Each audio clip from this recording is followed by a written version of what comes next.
My name is Charlton Singleton.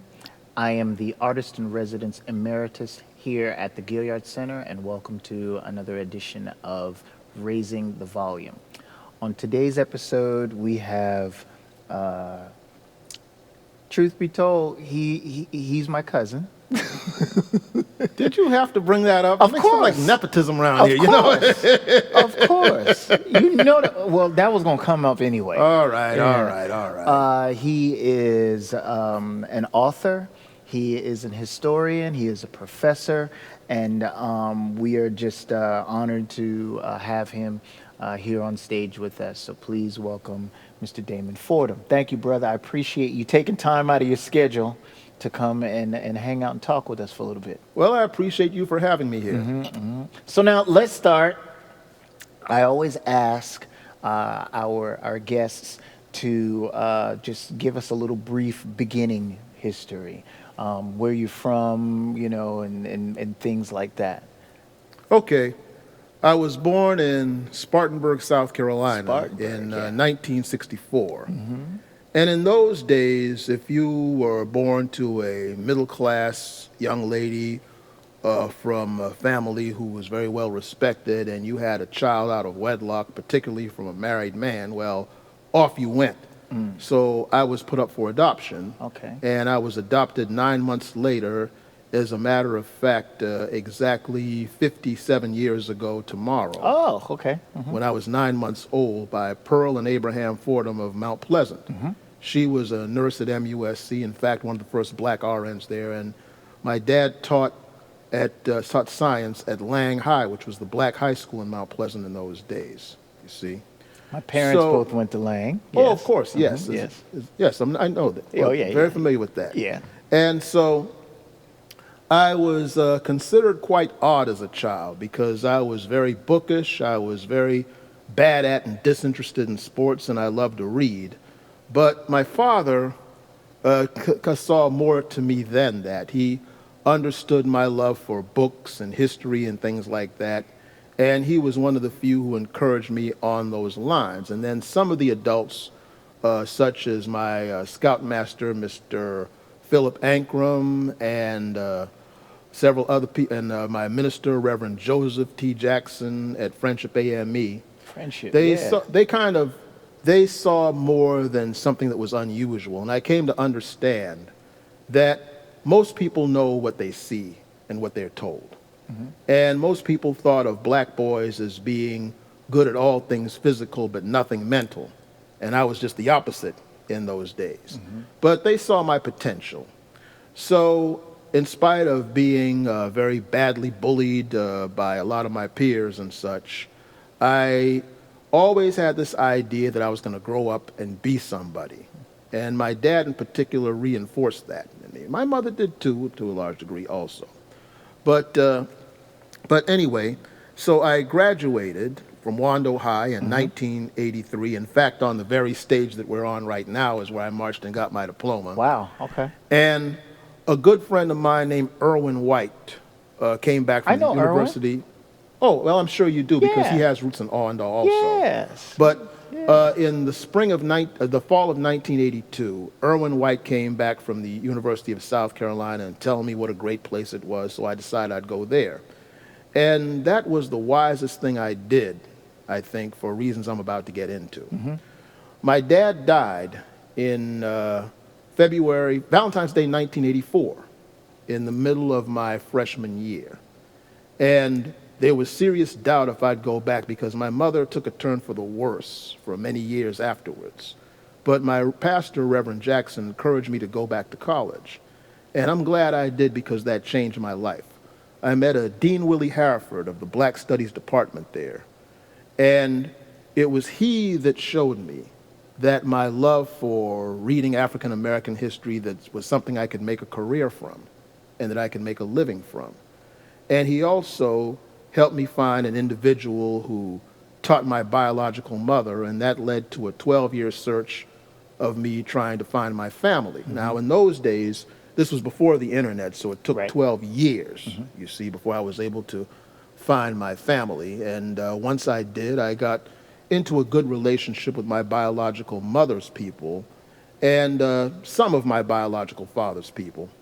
But still, the problem is that in those days, when you were put up for adoption, all of that stuff was kept under lock and key as to who we really were. Right. And to this day, I'm working to fight laws like that because I saw the psychological damage that it did to a lot of other adopted young people. And I talk about it openly today so that I can encourage young people who are in that situation now, dealing with older people who are gossips and that sort of thing. Because, for example, my parents were smart enough to tell me when I was 10 years old, that I was adopted. And they warned me, listen, there are people out there in those streets who are ignorant and would like nothing better than to make your life miserable by telling you that you were adopted. So you'd better hear this from us before you hear it in the street. So when some of the evil older people would bring that up to my face, I'd say, I already know that. You know, I was already vaccinated with that positivity to make me immune to that negativity. There you go. So there you go. There you go. Yeah. You see? But anyway, all of those things led to a career in history. Now, I wanted to go on and get a PhD, but my mother's condition made that impossible. And I saw fairly early on in the 90s that I could have stayed here and allowed that to make me a very bitter person, because a lot of people that I knew, a lot of the elders in Charleston who had situations where they couldn't leave because of their parents' condition or Home family situation, issues, something, yeah. they were so bitter that they were of no use to anyone, and they became my anti-role models as such. But I was reading Booker T. Washington, the great educator's book, Up from Slavery, where he said, cast down your bucket where you are. And that inspired me to say, okay, so even though I'm stuck here in the Charleston area, I could still do something. So I wrote WPAL radio. WPAL. That's right. Hold on. WPAL was the longtime black radio station. Mr. Bill Saunders was the owner, and there were just so many iconic people surrounded with that station. Mr. Saunders was an activist and just very knowledgeable man. But I remember PAL very much from my childhood and growing up. Yes, it aired from about 1948, and the AM station went off in 1998, and the FM station went off about 2006. Okay, so in those days, every city that had a sizable black community had a black radio station. Correct. And before, you had these corporate things where nowadays you go into every city that has a black radio station, you'll get Ricky Smiley in the morning, you'll get D.L. Hughley in the afternoon, you'll get Keith Sweat late at night through syndication. I'll be sure. Right. Oh, you're right. Exactly. Yeah. In those days, you had the local radio personalities that fed you a lot, that not only entertained you, but they also gave you local information. Correct. And each city was playing different music by different artists and so forth. So if you say went from Charleston with WPAL and then WPXI, the FM station. PXI. Yes, I was 16 when that went off the air. And then you went to Columbia and listened to WOIC and WWDM. And then you go to Spartanburg to WASC. And then in Charlotte, you had WGIV. And in Savannah, you had WSOK. And in Atlanta, there was WERD. Each of these stations had these different local radio personalities who not only entertained you, but they gave you local information and occasionally played local artists. So each city had its own different musical culture with different musical things going on and these different personalities. My best friend, Quentin Baxter, and I always refer to, we say the triple E's, entertaining, enlightening, and educational. And that's what you had on those stations. Yeah. And then today, of course, this has been taken over by conglomerates. But Correct. Anyway, getting back to the story. So the guy there, it wasn't Bill Saunders, it was another guy, kind of gave me the runaround, gave me the brush off. Okay. So then I went to the Coastal Times newspaper, which at that time was run by Congressman Jim Clyburn and his daughter Mignon. And I did a weekly column for several years called It's Like This, where I combined commentary on local events as well as little-known African-American history stories. So that kind of got me out there. And it was through that that Dr. Marvin Delaney of the Avery Institute hired me as a research assistant, and then what got me into getting a master's degree in history, which led to my teaching. And then, ironically, it was after that the WPAL called me back, and I would do occasional a Black History series as well as commentary on their daily commentary program, which at that time was called Drive Time Dialogue, as I recall, with David Mack, you see. So all of those things sort of helped me become established as a local public historian. And that led to my teaching. And then in 2007, I took some of those articles that I did and wrote a book called True Stories of Black South Carolina for the History Press. Is this your first book? That was my first one. First out of four? Four, yes. Four, but we'll get to those. All right, first book, yes. Right. And that told little-known stories about such things as the Denmark Vesey Rebellion, Samuel Smalls, who was the real person who inspired Porgy, of Porgy and Bess fame, Martin Luther King's visits to Charleston, the story of the local civil rights leader Esau Jenkins. In fact, I interviewed Mr. Saunders for that because he was an associate of Mr. Jenkins, among numerous other things like that. And of course, and that book did very well. In fact, it's still selling very well today. Nice. And that was followed up by one in 2009 called Voices of Black South Carolina, where I told the little-known stories about Black Reconstruction in South Carolina. And that's very important to me because, you see, you might remember a few years ago, Snoop Dogg was criticized when the reboot of Roots came out. And he said, I don't want to see no more movies about no slavery and so forth. And the unfortunate fact is, now people have this little trite cliche about black people don't read, okay? The truth of the matter is that the masses of most people don't read nonfiction in general, because if you ask the average person about George Washington, they can only tell you that he was the first president. Some might tell you that he was a slave owner, but very few people can tell you more than that, right? You see? So I wasn't mad at Snoop for saying that because slavery is all the average young African American knows about this, because even Chris Rock said in one of his routines, all I know about my history is slavery and Martin Luther King. And that's the case with most people, you see? So I tried to let them know that there is more to it than these things, because as Malcolm X correctly said when he spoke at a rally in Los Angeles on August the 5th, 1962, you could never do anything if you thought you never did anything. Now, you and I were exempt from that kind of teaching because both of us grew up at this era when black people were plentiful on television and magazines like Ebony and the black radio stations. We had the Jackson 5 cartoons and Fat Albert and What's Happening, and then Globetrotters had a cartoon. That's right. I remember the Harlem Globetrotters cartoon, yeah. As well as you had Tony Brown's Journal and For the People with Listervelt Middleton and things like that.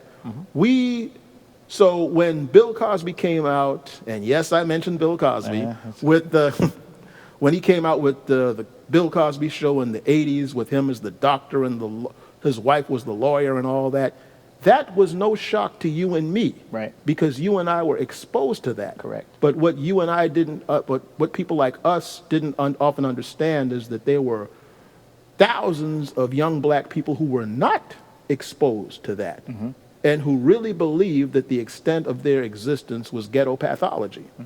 You see? I thought about that when I was last year, when I was in Los Angeles. I went to Crenshaw. And while I was in Crenshaw, I was around the corner from where the rapper Nipsey Hussle was shot, right off Crenshaw Boulevard, right before you get to Normandy and all of this. And it occurred to me, what if this was all I knew there was to life? Because one of the things that I did at the Avery was that we were in this program called the Avery Scholars, where we mentored a bunch of kids. Some of them are doing quite well now.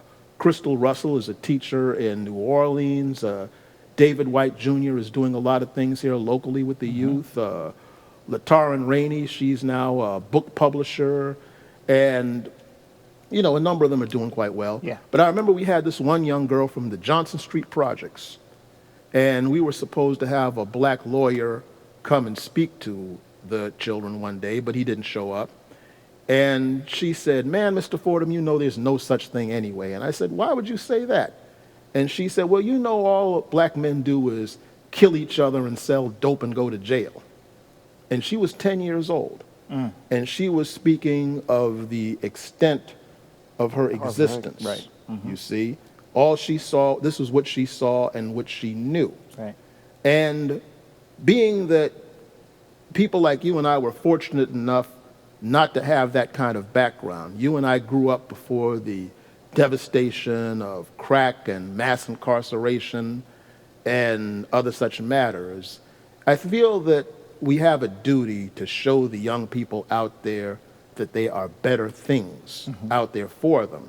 And that's another reason that's another one of many reasons why I do what I do.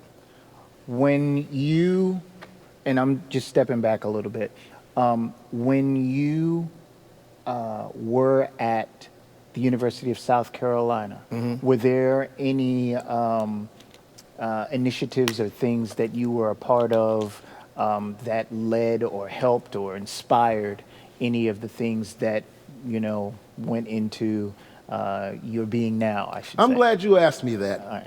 Around late 86 or early 7, there was an incident where a young black man had killed and molested a white sorority girl from the University of South Carolina's campus. And so the local Ku Klux Klan, based in Lexington County, they threatened to go to the University of South Carolina's campus and get a black sorority girl and do the same to her what was done with this white girl. So a bunch of myself and a bunch of friends of mine in the Association of African American Students, I remember particularly Wayne Lynn, Derek Walker, who's now an ad exec in Columbia today, Russell Benjamin, who's now a professor in Chicago, a bunch of us men got together and we escorted the young black ladies back and forth to their dormitories during that time period. You know Marilyn Hemingway with the Gullah Geechee? Yes. Yeah, she was one of the young ladies that we would escort back and forth, so she could confirm all I'm telling you right now. Yeah. And that was sort of an eye-opening experience for me, in that here I was, this skinny little kid who was bullied badly during my high school and middle school years, and I was able to drum up this courage to look out for these young ladies during a rather dangerous time like that. Right. That was when I saw that's when I realized that you never realize how much courage you have when you were until you were put in a certain situation. So that's what that situation was like to me. Over the years, you have continually established yourself and confirmed to a lot of people that you are a pretty knowledgeable force with regards to black history and local history, especially around here. We recently had here at the Gilliard an event centered around Denmark. And there's a lot of discussion about Denmark and what some people believe and what some people think they know of the truth. Is there anything that you can offer us that might be a little known fact about him? Well, relatively few people have done the research and have gone so far as to read the trial transcript, which is the main primary source of the Denmark Vesey Rebellion. And I've read it. And it's a real revelation as to how this type of thing worked out. You see, let me start off by saying that so few people know that during slavery, enslaved people did often revolt against their conditions. Here in Charleston, you had not only the attempted Denmark Vesey Rebellion, but you had the attempted Figaro Rebellion of the 1790s, and you had the Stono Rebellion of 1739, which is over in modern-day Ravenel, South Carolina, Right. where they actually burned down plantations and killed the slave owners before they were stopped in Jacksonboro, South Carolina, by Lieutenant Governor William Bull. And their heads were chopped off and put on poles as a warning to them to say, try this again, and this is what happens to you. You see, most people have a very superficial understanding about history. And they don't know that whenever you had oppression, you had rebellion. You know, even with the Nazis and the Jews, you had the Jews involved with the Warsaw Rebellion of 1943 against the rule of Hitler. In 1938, a young Jewish man tried to assassinate Hitler and so forth. I mean, this is how human beings work. Right. Okay, so it's not that black people are more docile than everybody else, but a lot of people believe that because they don't take time or know how to get the correct information on these things. And by the way, Google is not research. Right. If you want to learn something, you're better off in the library than just doing Google. Let me just throw that out there. Now, You know what? My one of my good friends, and an associate of yours, the late Jack McCrae. yes, Jack always one of the first things that Jack sort of taught me, and I'll never forget this statement. We were talking about music. We were talking about jazz and just history and such the rich history that Charleston has with regards to jazz. And he said one day, he said, "There's always a backstory. that's right. And I'm about to get to There's that. always a backstory." And he said, and if you keep looking far enough, you can even find backstories on top of the backstory. And he's absolutely correct. So how does all this relate to Denmark Vesey? Okay, a lot of people don't know that, you see, Denmark Vesey, when he was enslaved in St. Thomas Virgin Islands, Captain Joseph Vesey, who was a Charlestonian, basically taught him to read so he could do the paperwork for the plantation. And you had a lot of literate black people in those days, contrary to popular belief. And he read things like Exodus 21:16 in the Bible, which said, "He that stealeth a man and selleth him shall be put to death." And Revelation 13:10 that said, "He that leadeth into captivity shall be led into captivity." Things you don't usually hear in church. Right, right. And he read about the Haitian Revolution, where the blacks of Haiti under Toussaint L'Ouverture and Jean-Jacques Dessalines overthrew the rule of Napoleon to make Haiti the first black independent nation in the Western Hemisphere. So he purchased a lottery ticket because, see, Captain Vesey, when they came here, Captain Vesey would rent Denmark out to other slave owners and would split the commission with him. So on East Bay Street, on September the 30th, 1799, he purchased a lottery ticket and won $1,500. So he bought his freedom off of Captain Joseph Vesey, but Captain Vesey took him to court where they ruled that he was legitimately free.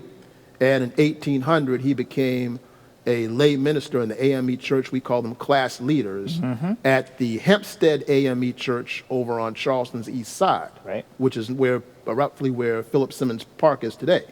So while he's doing that, he's setting an example. The story goes by one of the people who testified in the trial that he would walk down the street, and whenever he saw a guy bent over and saying "Yassel boss" to the white man and all of that and acting in a servile fashion, he would chastise him and say, "Stop that, man. You're just as much a man as he is. Straighten up." And the guy would go, "Well, Mr. Vesey, see, you was free and I was a slave." And you know what Denmark Vesey would say? You deserve to be a slave. He was planting seeds in the minds of people before he began to gather followers for the Great Slave Rebellion of 1822, which was betrayed when one of his men, William Paul, told a house slave named Peter Prelo, because Denmark warned his followers, don't tell this to those who get old coats from the slave master. In other words, the pets, the privileged ones. Right. You see?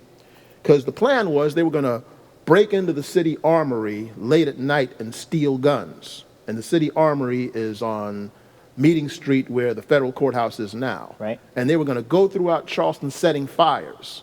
And when the slave masters came to put out the fires, pow, pow, pow, pow. Then they would gather the blacks to and set them free and march them to Charleston Harbor, where they would take the guns and hijack ships and sail to Haiti, where they would be free. Right. But one of his men, William Paul, told a pet house slave named Peter Prelo about this. Peter went back to his owner, Captain John Prelo, and told him of the plot, and that is what got Vesey and his comrades arrested, and many of them were hanged on July the 2nd, 1822. But the thing about it was the trial transcript tells you all of this, how they planned all of this, and in a sense, this is what led to them banning black people from learning to read. But here's what a lot of people don't know. There was a free black man in Charleston during the time of the Vesey Rebellion named Bishop Daniel Alexander Payne, and he had a school for free and enslaved children on Trad Street. So because Denmark used the Bible and history books to encourage revolution, the state of South Carolina made it illegal to teach an African American to read and write. But he didn't let that stop him. He went to Xenia, Ohio, where he started Wilberforce College. Wilberforce. The first black college in America run by black people. And one of his graduates was Bishop Bishop Richard Harvey Kane, who came here in 1865 and took what was left of the Hempstead AME Church, and they built a new church on 110 Calhoun Street. Now, he took that, he named the church after the Hebrew word for God is with us, and said it would be the mother of the new black churches in Charleston, and that's how Mother Emanuel AME Church came into being. So, being an AME church member, my father is a retired AME pastor. I never knew that official story. I'd heard other, I don't know if I want to call them tales or whatever have you, but that totally makes sense. Thank you for enlightening me on that. Now, it's clear that you are very passionate about history and that you enjoy talking with people about history and educating people about history. And I had mentioned earlier that you're a professor. Where are you teaching these days? I'm teaching at the Citadel, which incidentally, the Citadel had its origins when after the Vesey Rebellion failed, the city of Charleston built a fort on Marion Square to put down slave rebellions. 20 years later in 1842, the fort became a military school, which later would move to its present location across the Ashley River in 1922, 100 years afterward. Today, that's the Citadel Military College. Right. And today, when I tell the cadets that story, they're shocked and they never heard that before. Knowledge, knowing. Exactly. Knowledge. Because earlier I was telling you about Bishop Daniel Alexander Payne, right, who left here to start Wilberforce College, right, in Ohio. Well, he said that one day he was talking to a slave owner, and the slave owner was talking to Bishop Payne and saw he was an educated man and well-read, and the slave owner told him, Bishop Payne, do you know what's the difference between a free man and a slave? And he said, what's that? And the man answered, nothing but superior knowledge. So when you have knowledge, you are a free man. But if you don't have knowledge of your potential as a human being, The chains may not be on your body, but you're definitely a slave in your mind.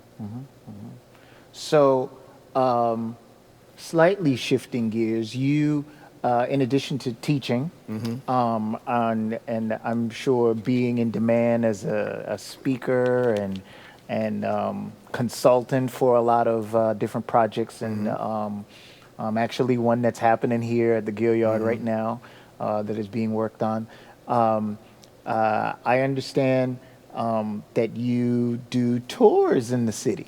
Yes, it's called The Lost Stories of Black Charleston. It's through Buxton Books. Okay. So now, when people talk with me about when I'm out on the road playing in different cities or whatever have you, and they come up to me and ask me about, coming to Charleston and what they should see, I always try to throw your name out there, and I encourage them to seek out some of the touristy things that you don't get from the touristy sort of situations. Right.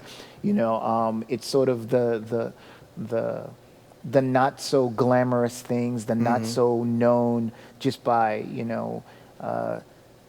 we could open up a book and get a little piece of information about, going to the Battery or Fort Sumter or whatever, but there's something else that you should probably go see. People want to know, the backstory on stuff. Talk to me about maybe some of the things on your tour, or one thing or two things on your tour that is not necessarily I'm glad you asked me that. mainstream, I should say. One of the places I take them to is over on Broad Street, next to where the federal courthouse is. That was once the first black law office in America. Really? Yes. The first black lawyer in America was a man named Macon B. Allen, who came down here from Indiana in 1868. And he started that law firm with two black Charlestonians, Robert Brown Elliott and William J. Whipper. Both of those, and I'll talk about William J. Whipper more when we get into the book, because he's a major player in that story. But Robert Brown Elliott was one of the great unsung heroes of, I wouldn't just say black history, of American history. Okay. Because in 1871, he was one of the Reconstruction congressmen. We'll talk about Reconstruction a little later in this discussion. And against the fears of his wife, he testified against the brutality of the Ku Klux Klan in South Carolina. And the president in those days was Ulysses S. Grant. And Ulysses S. Grant was so amazed by his testimony that he passed what was called the Enforcement Act of 1871, which basically made domestic terrorism a federal offense. So every case of domestic terrorism that has gone before the courts, whether it's the Ku Klux Klan, whether it's the people who bombed ROTC buildings during the Vietnam War era, whether it's the rioters of January the 6th, all of that was a part of the Enforcement Act of 1871, and we owe that to Robert Brown Elliott, who practiced law on Broad Street until after Reconstruction. He went to New Orleans, where he died of tuberculosis in 1884 at the age of 42. But in February of 2020, I had the honor of giving Robert Brown Elliott's great-great-granddaughter a tour of that building, and that's one of the reasons that I love what I do. Yes, absolutely.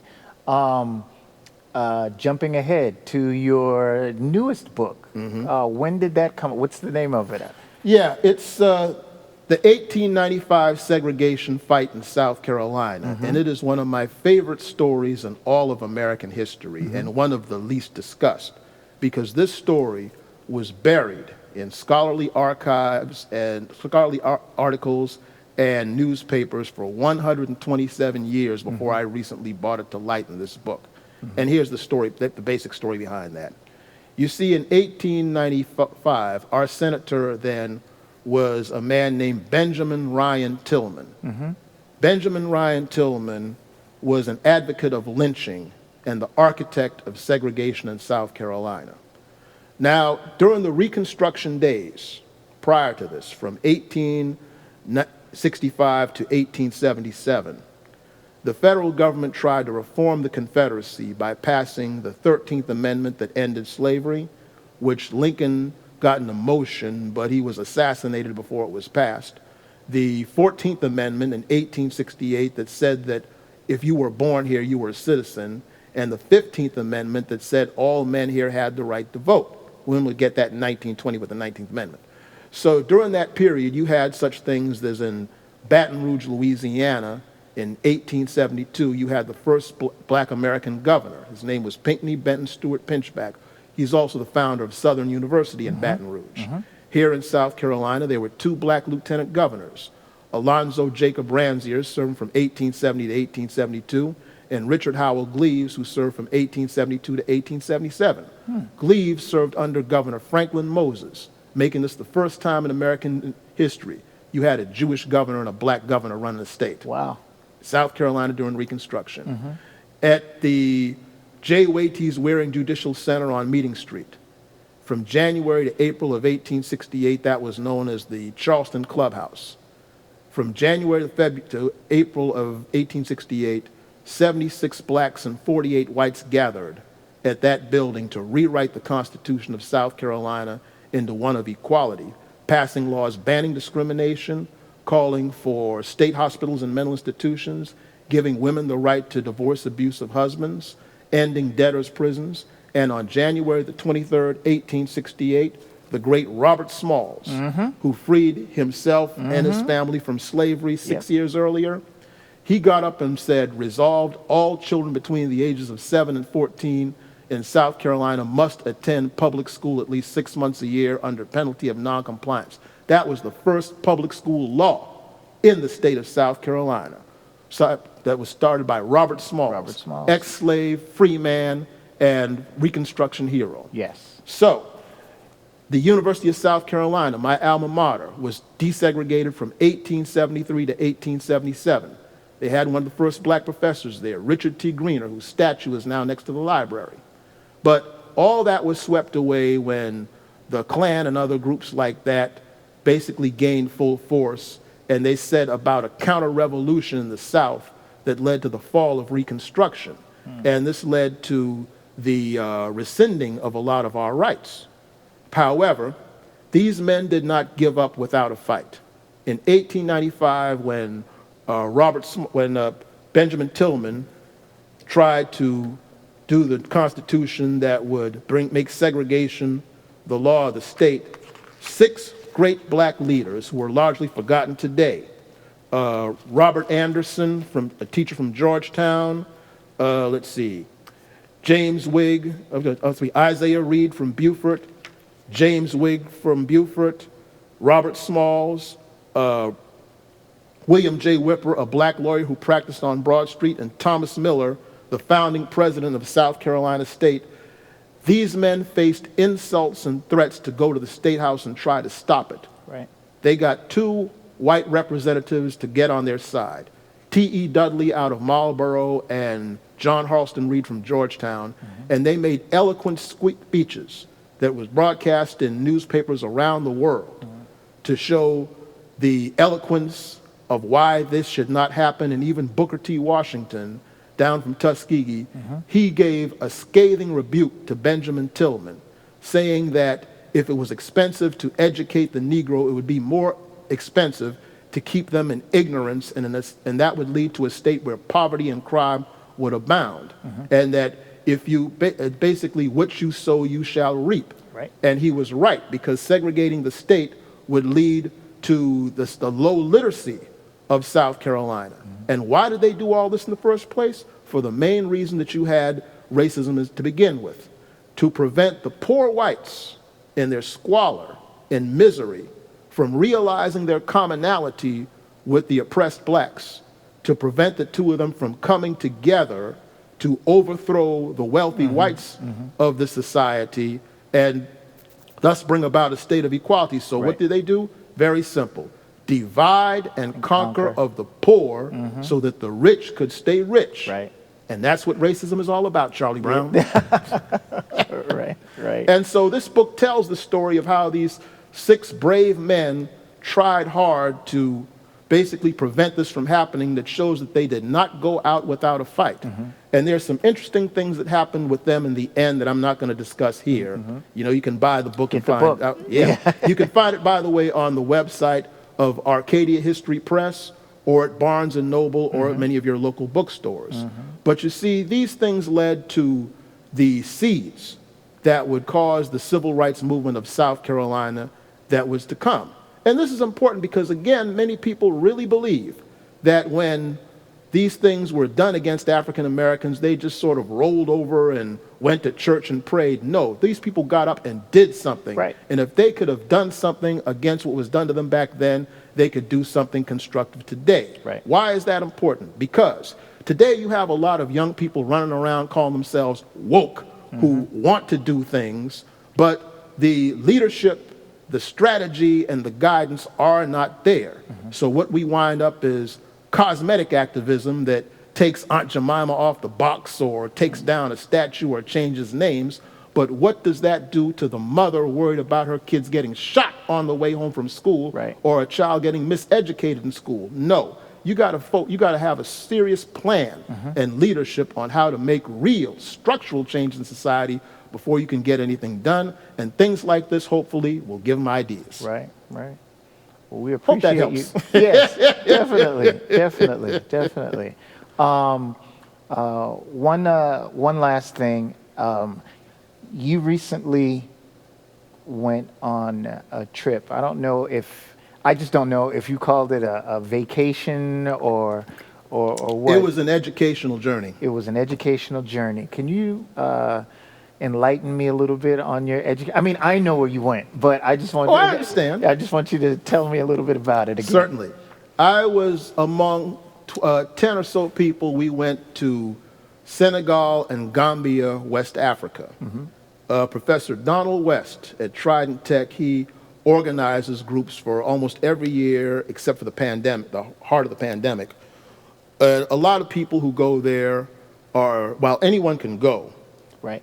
But it's particularly designed for those of us who teach history, so that when we get up and talk and write about Africa, we'll know firsthand somewhat of what we're talking about, because Africa is so complex and there's so many layers to Africa that you can't just read about it and teach out of a book and teach it to a class. You have to really experience a lot of things to understand a lot of that, and that's what we did.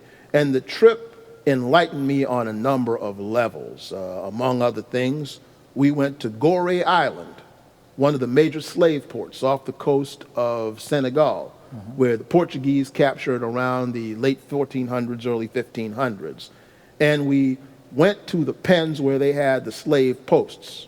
So they have the pens where they kept these people before the slave ships would come. And they showed pictures of the tortures that were done to these people. And we walked through what's called the door of no return that leads you onto the slave ship. And this lady from Detroit, there's a picture of me on my social media page, and also in a story that was recently done of me in Charleston magazine, where I'm literally in the door of no return, where 20 million Africans were marched through on the slave ships.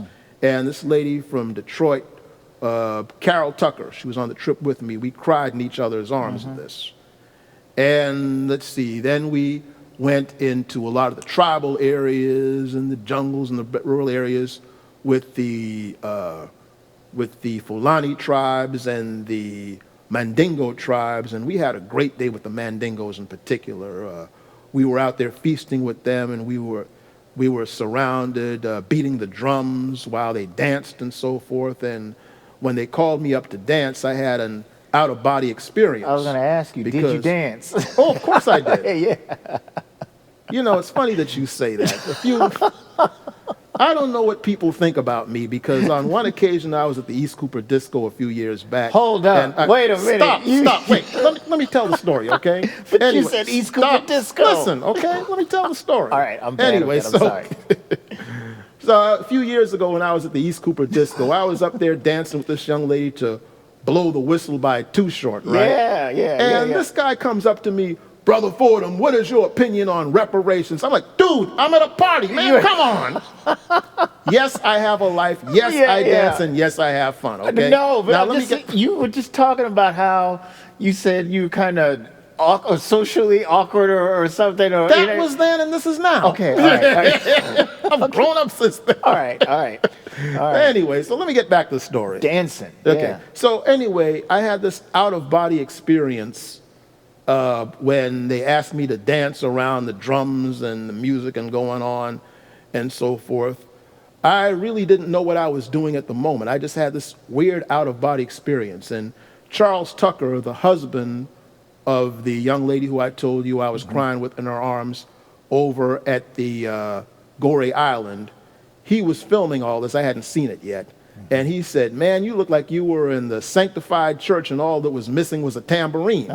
Okay, yeah. When I was dancing around the drumming and so forth. And what I think happened was that I somehow got into some ancestral memory of what I may have been, what my ancestor might have been doing some 400 years ago prior to this.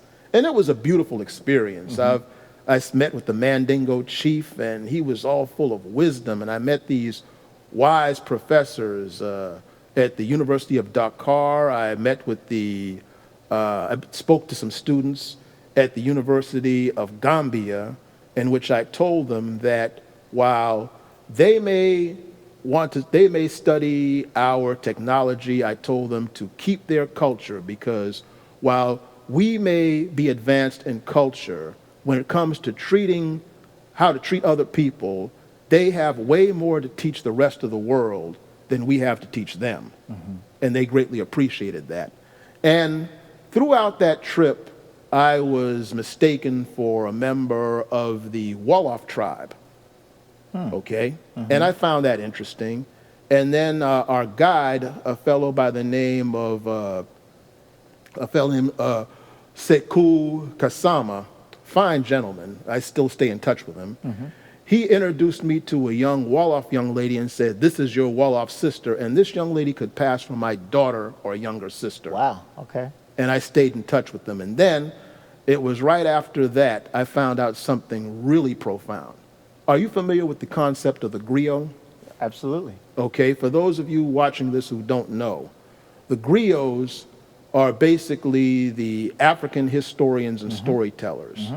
In Europe, you had the bards, who went around on the backs of donkeys and played the mandolin and sang about Robin Hood and King Arthur and such, right? Well, the griots were the African equivalent. In societies where the people didn't have written languages, they would memorize the stories of kings and queens and generations, and they would pass them on. They were entrusted with passing them verbally in the village squares. And they would teach this to generations to generations. Oral tradition. That's right. You could go there and find 800-year-old stories about King Sundiata or Mansa Musa and so forth, right? Well, while I was in Gambia, I went to the statue of the griots and took a picture with one. And then in Senegal, I went to the Babu tree, and I might be pronouncing that wrong, which is the tree in which they bury the griots beneath, you see.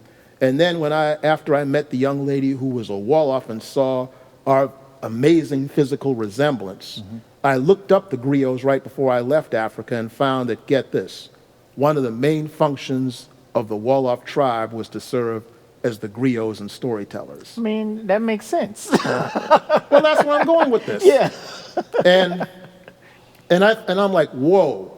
I mean, like, this is what I may have done ancestrally too, telling these stories in an animated fashion and getting into all this history and so forth. It's like, wow, this is in my blood, literally.